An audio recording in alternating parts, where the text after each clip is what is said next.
아버님은 이제 뭐 아시다시피 2018년부터 제가 이바를 계속 이제 가서 하고 있는. 이건 언제 뜯어요? 아 이제 이거 클래시 이바 처음이잖아요. 깜짝이야. 예. 적응한데 일부러 그렇게 맞힌 거예요? 이름? 아니요 클래시 바니까 이렇게 하는 거죠. 클래시 바. 그러니까 클래시하고 하이픈이 있어서 네. 발음 이렇게 해요. 클래시 바. 아 네. 발베니에서 위스키를 협찬을 해주셨어요. 아 정말 감사합니다. 버브루드 12년을 딱 오늘 협찬을 해주셨거든요. 네. 가장 대중적이고 가장 인기가 많은 발베니의 위스키죠. 일단은 설명을 좀 드릴게요.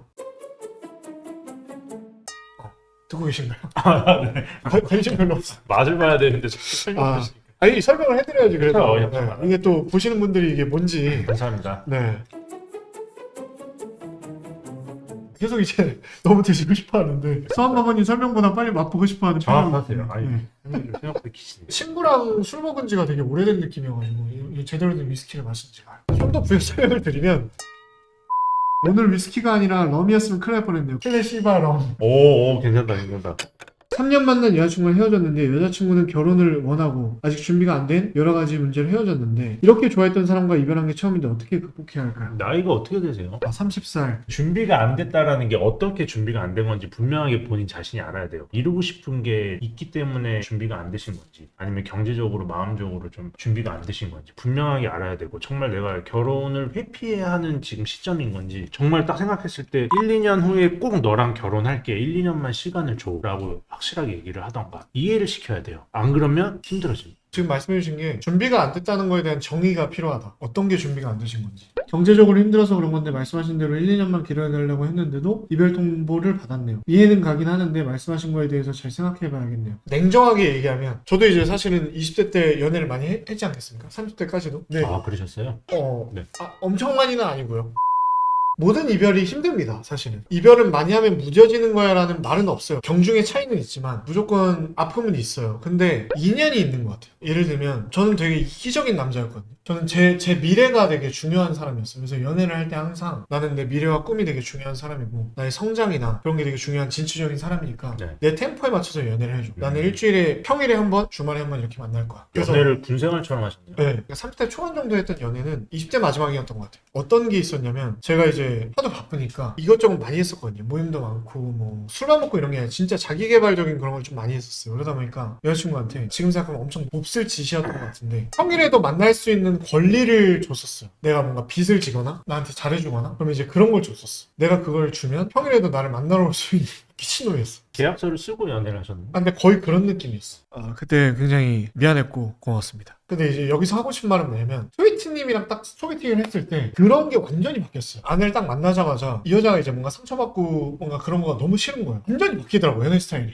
진짜 그런 인연이 나타날 수 있어요. 나도 되게 초라했었거든. 내가 계속 자기개발, 뭐 발전, 성취, 성장 이런 거를 강조했던 건 내 스스로가 작았기 때문이었던 거야. 근데 회사 생활도 좀 어느 정도 빛을 발하고 유튜브를 시작을 하고 이랬을 때 아내를 딱 만나다 보니까 그때 마음의 여유도 있었겠죠? 그리고 이제 그때 제가 진짜 사랑하는 사람을 진짜 만나다 보니까 와 그게 완전히 달라지더라고요. 그래서 결론은 뭐 이렇게 말하면 되게 무책임한 거 아는데 진짜 인연이 있을 수 있다고 생각해요. 저는 타이밍도 인연이라 생각해요. 나는 아내랑 처음에 연애했을 때부터 떳떳하고 자존감이 되게 높은 상태였기 때문에 지금도 그게 똑같이 유지가 되고 있어. 팔 넓이에서 느껴져요.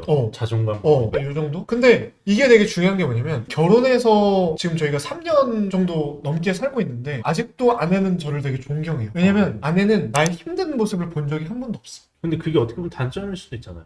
힘든 모습은 본 적이 있습니다. 근데 엄청나게 초라했던 모습을 본 적이 없어요. 그래서 아내는 내가 힘들더라도 극복할 수 있을 거라고 생각해요. 물론 이제 지금 연애를 오래 하고 계신 분들 중에 초라한 모습을 보인 적이 있는 분들도 있을 수 있어. 근데 이제 그거에 대한 얘기를 하는 게 아닙니다. 초라한 모습도 다 감싸주고 여기까지 왔으면 그것도 사랑인 거예요. 그것도 그리고 굉장히 유지될 만한 엄청 가치 있는 사랑인 거고. 근데 이제 저 같은 경우에는 그렇다는 걸 말씀드린 겁니다. 아니 바보님도 이제 연애에 대한 그렇죠. 연애를 좀... 오래 좀 하셨던 분이랑 이제 좀 이별도 있으셨고 그렇죠. 이별한 지 좀 됐고 제가 그래서 지금 같이 일하는 인턴분 친구들한테도 가장 얘기 많이 하는 게 정말 연애를 많이 해봐라. 저는 우리 친구들한테 얘기 많이 해요. 우리 크루 멤버 난 또 우리 와이프라고 얘기할 때 와이프한테 연애 많이 하라는 거 그러니까 미친 거 아니야? 그러니까 발베니 후유증인 줄 알고 지금 와서 생각해보면 일이랑 이런 거는 내가 열심히 노력하면 어느 정도 방향성만 있으면 성과라는 게 있어요. 근데 이 연애는 열심히 해서 되는 게 아니야. 맞아. 내가 아무리 노력하고 열심히 해도 안 되는 게 있기 때문에 이거는 경험과 노하우가 받쳐줘야 돼. 품어야 돼요. 그래서 그게 이제 나중에는 그 타이밍이 딱 왔을 때 내 그릇도 어느 정도 커지고 내가 이 여자를 품을 수 있는 게 꼭 경제적인 것뿐만이 아니라 어른으로서 남자로서 그렇게 좀 품을 수 있을 그 영향이 만들어야죠. 근데 20대 때는 사실 슬픔도 경험이 되는 것 같고 사실적으로 힘들어요. 그리고 좀 그거를 저 같은 경우는 좀 마음속에 도구로 좀 품었던 적도 있거든요. 막 인턴 생활하고 하면 진짜 가난하잖아요. 힘들고. 그러니까 막 그럴 때도 내가 진짜 꼭 잘 돼서 멋지게 좀 살아보고 싶다. 그런 모습을 보여주고 싶다. 그런 생각도 좀 마음속에 있어요.